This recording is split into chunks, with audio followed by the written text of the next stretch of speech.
mas-uuliyiinta ururka qareennada Somaliland ee Sola oo shijiraad ku qabtay magaalada Hargeysa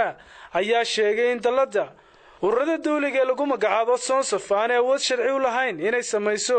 guddiga xalinta khilaafaadka. saasina waxa ka sheegay gudoomiyaha ururka qareennada Somaliland ee Sola Maxamed Maxamuud Xaashi Timo iyo xubno kala duwan iyagoo arrimahan ka hadlayna waxay sheegeen Sonsaf waa urur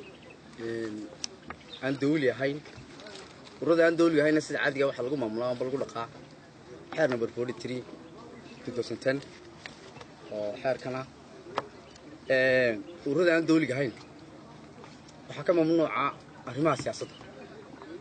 inay dhex galaan oo waxyaabaha uu ka mamnuucay xeer number 43 sida ku cad qodobka 12aad ee xeer number 43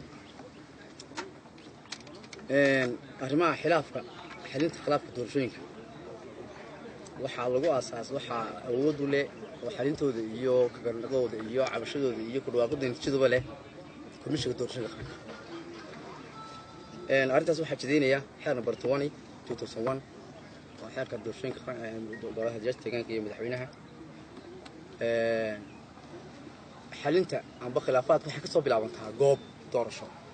amba goob codbixineed kadibna waxa soo gudubtaa degmada heer gobol buu soo gudubtaa haddana heer qaran buu soo gudubtaa intaa waxa ka hadlaya oo nidaamka marasay jaranjarada maraso nidaamka awashada soo bilaabaysa waxa jideeyay oo ka hadlaya xeer number 20 waana awoodda komishiga qaranka Jamhuuriyadda Somaliland waxa leenahay Sonsaf awood uma laha ay ku magacaawdo guddi mana magacaabi karto awoodana waxa leh komishiga Sonsaf waxay kulmisaa ururada aan dawliga ahayn qodobkan xeerkan ururka samafalka aan dawliga ahayn ee xeer lambar 3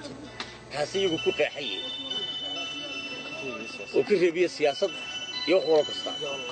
wax kasta oo ay soo saaraan awood fulideed ma yeelanayo ururka isarsumo garnaqi kara doorashooyin iyo xisbiyo qaran oo nidaam soo maray procedure soo maray ayaanu dhexdhexaadinayna iyo commission meelnaba kama soo galaan sareeyo meelnaba waxa moodaa inay awoodii commission kaba haystaan iyo ayaad moodaysaa awoodii inay commission ku haystaan dhinaca kalena waxaan isku daynay inaan la xidhiidhno mas'uuliyiinta ururada dawliga ahayn ee Sonsaf balse nooma suurtagelin. Ismaan Axmed Ismaan, telefishinka caalamiga Star, magaalada Hargeysa.